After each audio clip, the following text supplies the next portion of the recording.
The federal gas tax debate has exposed a bigger scam. It wasn't intentional. And Americans are hearing a lot of noise right now about federal gas tax and that President Trump has already removed it. Others think an executive order is coming any day now, and that will suddenly slash prices at the pump. And social media, it's filled with posts claiming the relief. It's already happened or it's on its way. Every different outlet, every different social media channel has their own opinion. But that's not how this actually works. The federal gas tax cannot simply disappear with the stroke of a pen, or it would have been gone from other presidents along the way. It would require an act of Congress to suspend or repeal the federal gas tax of 18.4 cents per gallon for gas and a diesel tax of 24.4 cents per gallon. That's why the prices are so high. But there's more to it than this. Until Congress acts, drivers are still paying those taxes every time they fuel up. That confusion matters because it shows how disconnected the public has become from understanding why fuel prices remain so high in the first place. And the truth is much simpler than the political spin. Gas prices are not just about oil companies, presidents, or global markets. A huge part of what Americans pay at the pump comes from layers of taxes, fees, environmental programs, fuel mandates, and state-level policies that continue adding costs long before fuel ever reaches your vehicle. The federal gas tax debate is finally exposing that reality. Senator Josh Hawley announced plans to introduce legislation suspending the federal gas tax. But that's only half of it, because Senator Mike Lee has it right. He's arguing the tax in itself has outlived its original purpose since the interstate highway system has already funded, it's already in place, it's complete, and now it goes on the states and the counties and the cities to maintain those roads. So why are we still collecting federal gas taxes? That's an important question that immediately triggers headlines suggesting gas prices could soon drop nationwide. But even if Congress approved a suspension tomorrow, the savings would likely be smaller than many consumers expect. Studies estimate drivers might see around 15 cents per gallon in actual savings. And that's real money, especially for families commuting long distances or operating trucks or SUVs. But it's not enough to suddenly make fuel cheap again, because the federal taxes are only a small part of the story. The bigger issue is what individual states continue adding on top of those federal costs. California has become the clearest example of how fuel prices can spiral when taxes and regulations stack on top of one another year after year. And according to AAA, the national average price for regular gasoline recently hovered around $4.17 per gallon.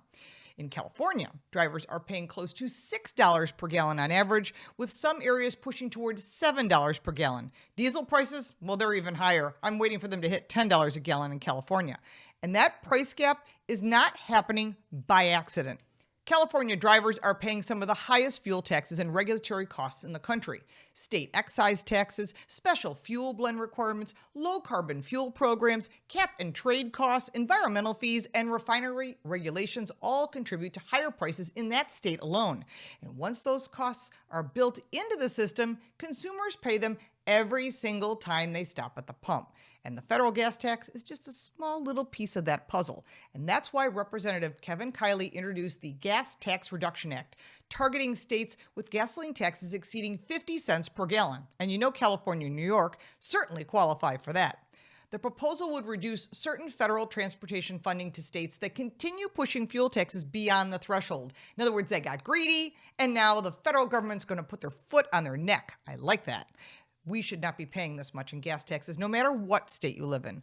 Whether the bill passes or not, it highlights something many drivers already understand. Some states are making fuel dramatically more expensive through policy choices. Oregon is facing similar criticism as fuel costs continue rising under increasingly aggressive transportation and environmental programs. Drivers are watching prices climb while state governments continue adding new fees and long-term fuel transition policies that eventually get passed directly down to consumers. And this is where many Americans are becoming very frustrated. Drivers are constantly told high fuel prices are caused by market conditions or instability overseas, while much less attention is paid to how much government policy contributes to the final number at the pump. Taxes matter, regulations matter, refinery capacity matters, fuel mandates matter, and transportation policies matter. The average consumer may not follow every detail in emergency policy, but they understand one thing clearly. Filling up their vehicles costs far more than it used to, and that affects everything else in the economy. Higher diesel prices increases shipping costs. Grocery prices rise because transportation becomes more expensive. Contractors, delivery companies, farmers, and small businesses all absorb higher operating costs, then they eventually pass that on to the customer. That's how it has to go. There's no other way because they can't absorb that. There's not enough profit margin. So fuel prices ripple through nearly every part of your daily life. And that's why Americans are paying closer attention now to where those costs are actually coming from. And honestly, the confusion surrounding the federal gas tax debate reveals how badly these issues are communicated to the public. Many consumers genuinely believe that the president could simply eliminate the tax overnight. If he could, he would. And any past president would do that on and off, especially during an election season. That's not the way this goes.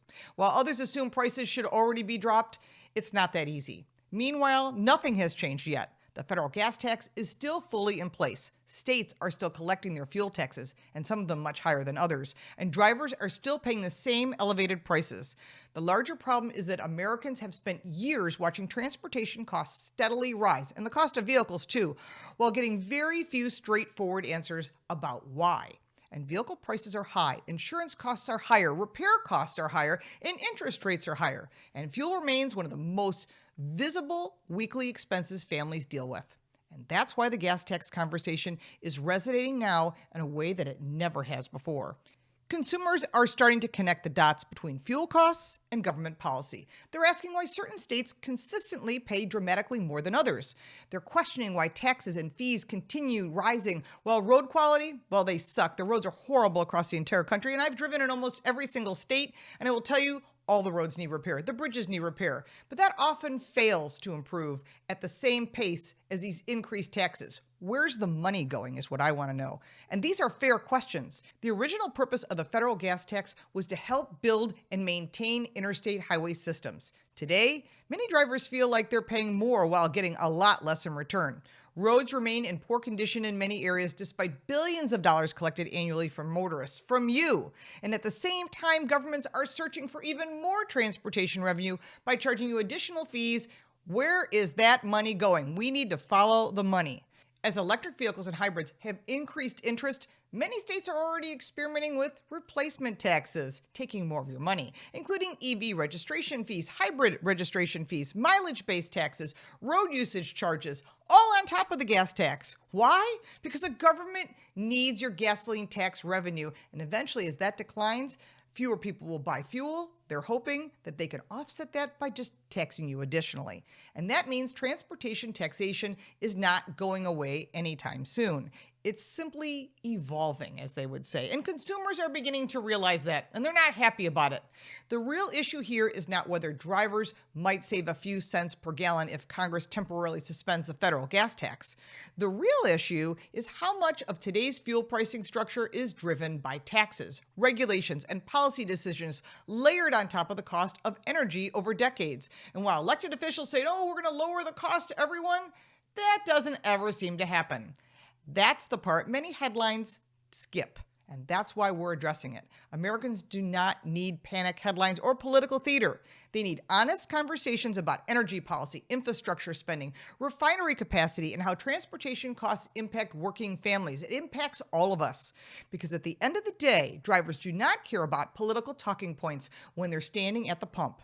They care about affordability. And right now, too many Americans feel like they're paying more every year while getting fewer and fewer answers, fewer and fewer road repairs, and higher taxes. And this is all about where is the money actually going. Ask that to your elected official next time you see them. I'm sure they're not going to have a straight answer for you. If you like this video, give it a like and subscribe for more videos like this, and check out our car review channel, Car Smarts. You can support me by buying me a cup of coffee, and if you want even more content, check out the links in the description. I'm Lauren Fix. Thank you so much for watching.